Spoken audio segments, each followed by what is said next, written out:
Siddhartha de Hermann Hesse. Alors, c'est un livre qui a eu le prix Nobel de littérature, je ne sais pas, il n'y a pas écrit la date. C'est un livre qui se lisait, enfin nous, quand il y a 20 ans de ça, tout le monde se l'échangeait entre nous, quoi. Donc c'est un des classiques de spiritualité. Ça reste un roman. Et Siddhartha, c'est donc, ça se passe en Inde, c'est quelqu'un qui part dans une quête spirituelle et il a plusieurs rencontres. Voilà, il va quand même dans un enseignement traditionnel donné au brahman et ça lui suffit pas. Après, même s'il rencontre le Bouddha, ça ne lui va pas non plus. Après, il a toute une autre démarche, il devient quelqu'un de riche, riche et dans le domaine matériel aussi. Et il finit par, ça lui va pas non plus. Puis voilà, puis finalement, c'est en pleine nature où il va, bon, j'aurais pas dû dire tout ça, mais c'est en pleine nature où il va trouver sa quête spirituelle. Et je trouve que moi aussi, c'est un peu pareil, quoi. C'est pas forcément dans les livres qu'on a les meilleures expériences, c'est quand on s'affronte soi-même au milieu de la nature qu'on a plus de révélation, je vais dire ça. Voilà. Je vais employer le terme de révélation. Je vous lis un passage. Tandis que Siddhartha réfléchissait ainsi, il s'arrêta soudain.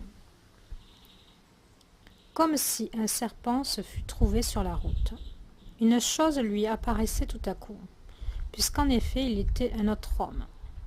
Il lui fallait donc commencer une vie toute nouvelle.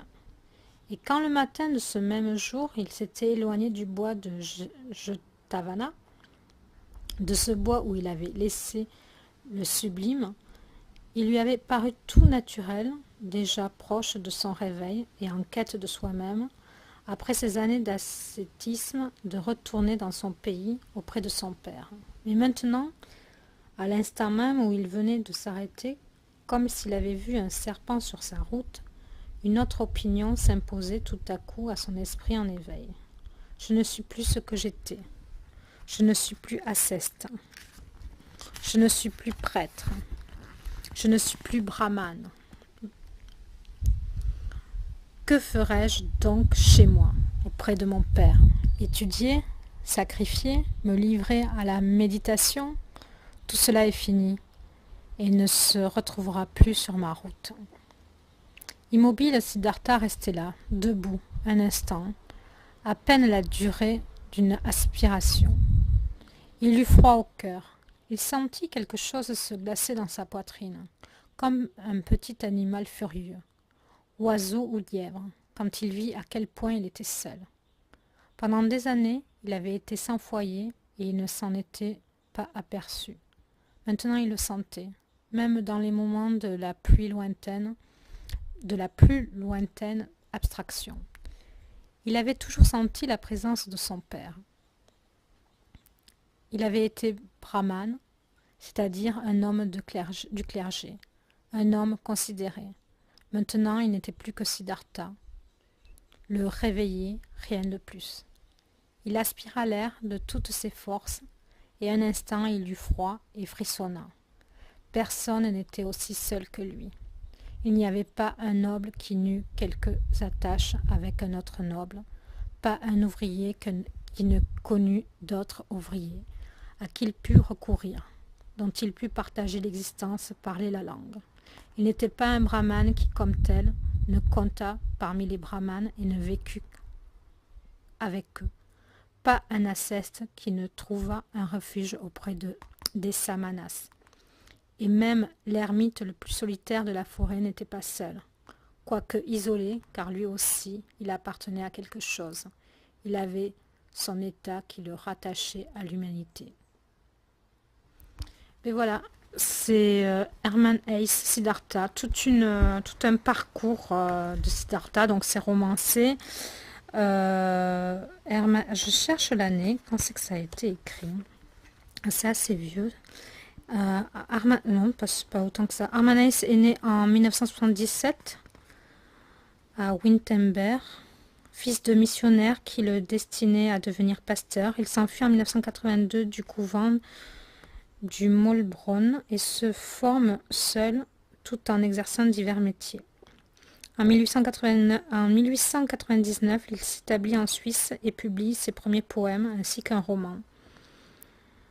Philosophe presque autant que poète et romancier, Hermann Hesse aspire à une civilisation idéale et où il y ait équilibre entre spiritualité et animalité. Ce désir de conciliation des contraires se retrouve dans toute son œuvre. Dans Gertrude, le loup des steppes.